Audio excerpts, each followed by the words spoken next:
Okay, evening everyone. We're just going to start the meeting off.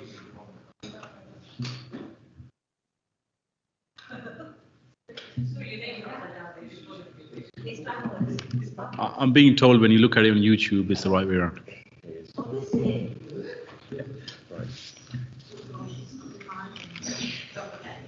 Okay, let's start. Welcome to tonight's meeting of the Finance Review Group. Please note that it is intended to live stream tonight's meeting at the Scrutiny Finance Group. However, due to ongoing technical issues, this may not be successful. If successful, a recording of the meeting will be available on the Council's website within 24 hours of this meeting. The induction loop system is now operative. Members and officers, please remember to switch microphones on and speak directly into the microphone and switch off again after speaking. Reporting officers using Teams, please switch cameras on when addressing the committee and switch off again after speaking. Please use the hands up icon to indicate questions and comments. The chair will invite you to speak. Any exempt or private items on the agenda live stream will cease prior to the meeting. Moving into private, there may be a short delay. I don't think we have any private agenda tonight. Thank you. And do we have any apologies for tonight? Yes, Chair, we have apologies from Councillor M. Hussain. It's been substituted by Councillor Adjasola. Thank you. You have the minutes of the last Scrutiny Review Group on the 30th of October before you. Is everyone happy with them? Yep, thank you. Do we have any disclosures of interest?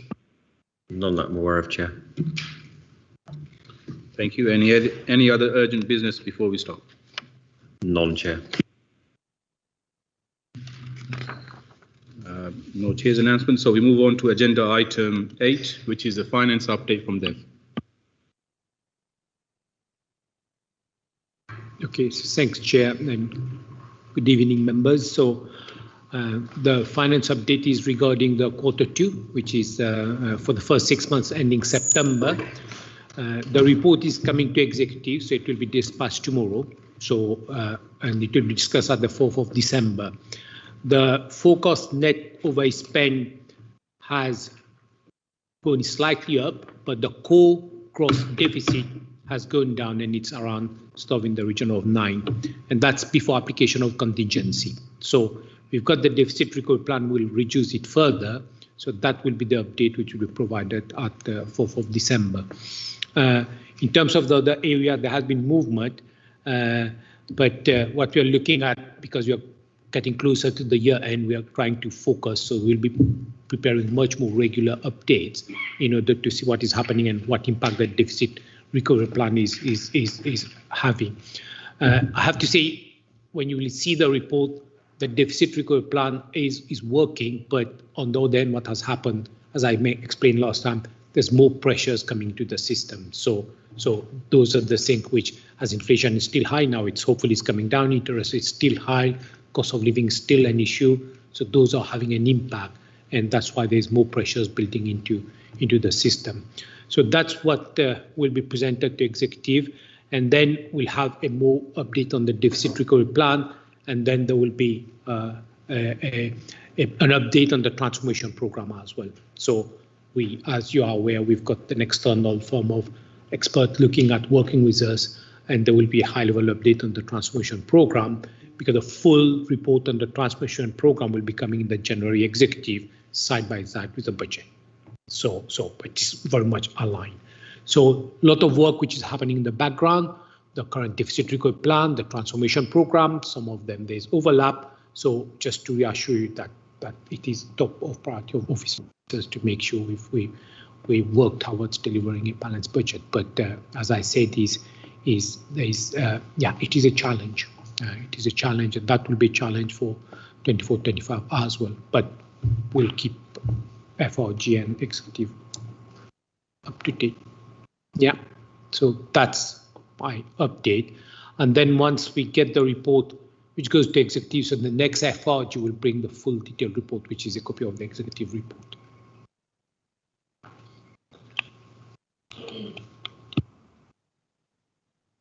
Okay, thank you, Dev. Were you going to touch on the auditor's sign-off as well in this section?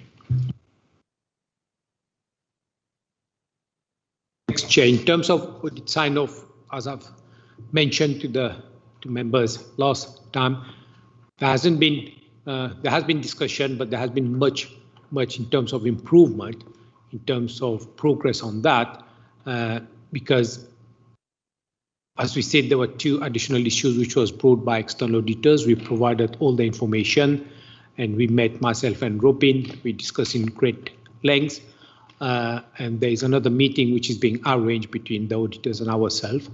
But we're still in discussion, and at this stage, there's nothing further I can add other than to say, since we provided all the information, all the questions which were raised post the 20th of July audit committee. So there was an audit committee where it was presented to the audit committee, and there was a couple of things which we had to provide additional information.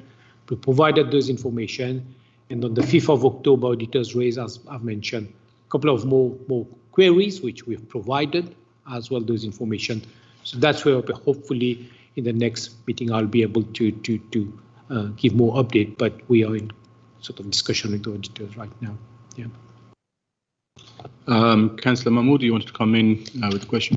Just a quick one. Sorry, because I'm still only 6 months old in the chamber.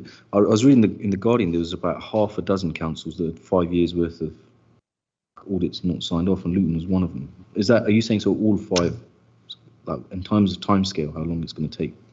So that's another thing which, as members requested, the 2 things. Government hasn't brought the final legislation to say what exactly it looks like, but we know that most of the accounts where it's quite sort of 3 or 4 years accounts which has not been signed, government will simply say the focus will be on 22-23 and 23-24. So those councils who've got 4 or 5 years, what will happen is, in principle, auditors won't have the resources to complete those audits. So in our case, we're talking about 19-20, 20-21, 21-22. And those years we've asked an update from EY, and they will be coming and with a plan to say what they will. But they themselves, they're waiting from central government to have those clear dates and guidance when the accounts are not being audited, what will happen. So it's still discussion, and central government will bring for the finance legislation, and then they will be in a much better position to officially, and that will come to the audit committee, officially say, okay, here's the plan because here's the legislation. So there's still some more clarification in terms of the legislation. And the point you made, yeah, there are a lot of councils account has not been signed. Even some who have signed, there's a lot of significant amount, even 22-23 have not been signed in terms of audited. So there's a backlog, and that's what probably, if auditors start to concentrate on the later side at 22-23, then that's the one. So realistically speaking, the 19-20, 20-21, 21-22, but we will wait for EY to present their plan for those 3 years. So, and we've asked for that plan because clearly our General Audit Committee would like to know, and we asked to say clear plan, but as you understand, they themselves, they're waiting for clarification and what legislation will come. So can't officially say what they're going to do until they've got that legislation tabled and agreed. So there is a, yeah, but we've asked some indicative dates, what is in their plan. So hopefully we'll get that. So we'll discuss that. Hopefully we'll get an update from EY also about the 1890. Okay, we've got Councillor Franks. Yeah, this dispute over signing off the accounts has been going on for ages and ages and ages, and they keep having meetings and don't seem to make much progress. Are Ernst & Young actually charging the council for their attendance at these meetings? So the way the scale of charges work for audit fees is set by the public sector audit appointment. So that is set. And then if there are additional, coming back to your point, if there's additional work done or additional risks identified, and that would lead to additional meeting, that will result in additional audit fees. But the additional audit fees get proposed, and then it gets discussed with us. And if you are not have got some queries or reservation, we have the right to appeal to the public sector audit appointment. So they do appoint, and they will look at it, and PSSA will look at it and will say, okay, that's reasonable or not reasonable. So they do go in the audit file, they will present the case, why, what the areas where it's reasonable or not reasonable. And in the past, we have appeals, and in terms of the appeals, yeah, there has been instances where fees has been reduced. But the base fees every year get agreed. So right, we know that GT is going to do the audit for 23-24, so we've got a letter. That's the fees which has been agreed. But quite likely, if there's other issues, other risks, then they will have to bring that additional, justify it, and if we're not happy, we'll raise it with PSAE, and then PSSA will determine what that fees looks like. Well, I'll take that as a yes. They are charging. Councillor Wynne. Following much the same line. Is there nothing we can do to try and bring this saga to an end? Surely to God, there's got to come a point at which you've got to bring it to an end. I don't know what you can do, Dev. You know much better than me. But if this was a personal matter for myself with any of my business activities, you would come to a point with your auditor where you say, this has got to stop.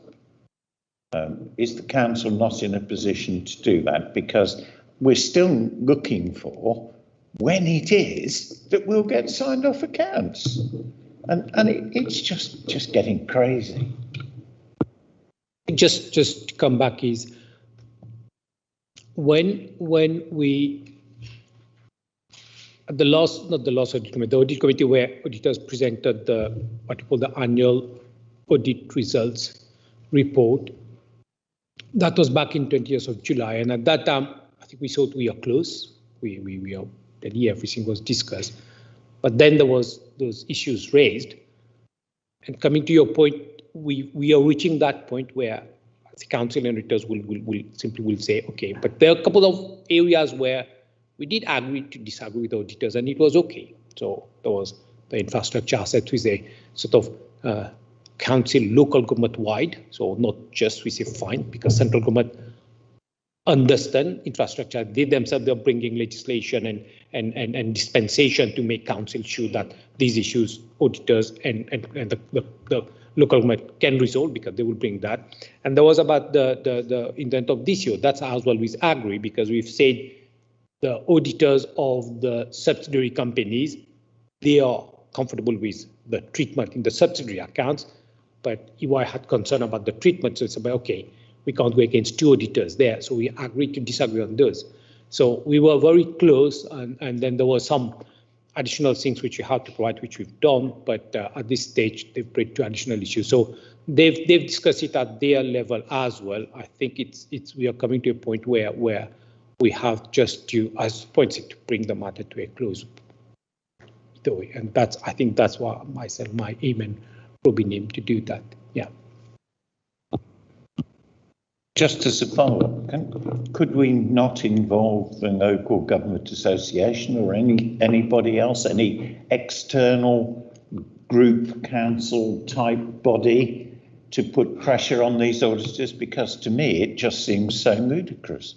We've got to try and bring an end. And if that means bringing in an external body, as I say, I'm saying local government association, I don't know, or even bringing in a new auditor to act as a referee.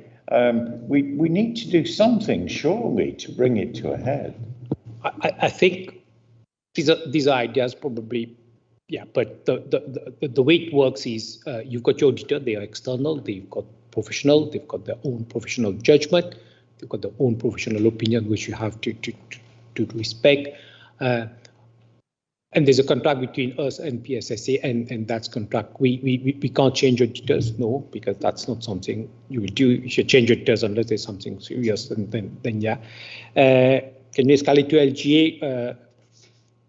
LGA won't have any sort of influence on, because it's a contractual relationship with us and auditors, so LGA won't. PSSA at some point where we can say in terms of fees, you say if the fees is, we can also say these are the work which is reasonable, these are work, but I'm just being hypothetical here. But PSSA can't go because it's a professional judgment. So what we'll do is we've said we are going to have further discussion and we'll see if we can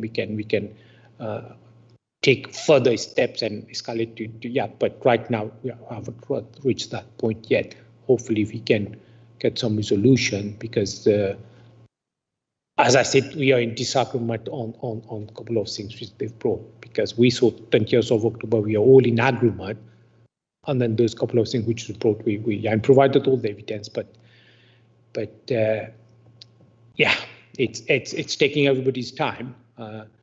Hopefully we'll try to resolve that. But I think the point which I would make is, because when we are going to discuss with the audit committee, I think we've already discussed, laid out in front of audit committee all the issues which have been. So there's nothing which is sort of a new issue which we but one of the things which I always say is the council accounts as a single entity. Nothing, although the infrastructure asset, which as I said is an accounting season, yeah. But the council accounts, there's nothing so far which they'll just have put our attention to say, look, these are figures which is overstated or understated. There's significant errors or significant amounts which are nothing. So the council accounts, we can say financial performance and position, which have been reported 18-19 so far. There's no significant adjustment which we disagree, because then I will be more, there's an adjustment in the accounts which we don't agree, then that's something which is, yeah. And then in terms of the group account as well, our auditors from the LAL account, they've signed off the accounts, even the latest account is being signed off. So, and it's in file with Company House, so anybody can go and look at the subsidiary account. So lately the account pipeline, there hasn't been major concern. So, and that's why sometimes I look at the council account, major concern, and then when you start to bring the consolidation bit, and that's where there's a couple of things which is yeah. So I wish it had been much easier. Thank you, Dev. We've got Councillor Franks. Simple request, please. How many meetings have there been between Ernst & Young and the council to discuss this dispute? And how much has Ernst & Young charged the council for attendance at those meetings? Could we have that report at the next meeting? We can bring something, because all the attendance auditors, when they attend those committees, is there. We can, but so far they haven't raised an invoice, so probably we can ask for them. Okay, what sort of estimate fees right now is accumulated? We can ask that. Yeah. Councillor Roche, you wanted to answer that question. Thank you, Chair. Yeah, just to let the committee know that the Audit and Governance Committee are talking about the same thing around fees and scrutinising the invoice, because I'm going back 2 or 3 meetings back now, when all the accounts, they did agree on Ernest Young. We sat there and they said we agreed now, and we were waiting for a sign off, and all of a sudden these couple of other points have came up. But the chair of Audit and Governance said at that point that she wants to see the invoice, all the stuff that you asked for, David, that she wants to see as well and scrutinise it, just to let you know. Okay. Go ahead, Councillor Gula. Thank you, Chair. Dev, I just wanted to ask, once our accounts are audited, are they filed with the Department for Levelling Up and Housing and Communities?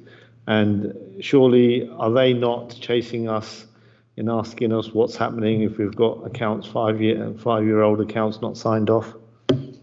I think very good question. Deluxe has got an interest, because if any local government accounts is not being signed, they've got interest. But we've got sort of meetings with Deluxe as well. But there's DFE as well for the schools. They always look where is your audited account. So and then we've got other organizations where they will be saying if it's not. We don't file it with Deluxe. We put it on our website and say, here's audited accounts. Like you will see, those are draft accounts already. But what we do is, me as a section 151, what like TFE will be looking at, are there anything which they need to be aware, like if there are errors or mistakes or misstatements on the figures, then I have to inform. So every year when DFE says, but account hasn't been signed, is there anything which they need to be aware? So I certify to them, so far, nothing which they need to be aware of, because I haven't seen any adjustment to the accounts, which because errors or misstatements or whatever. So the numbers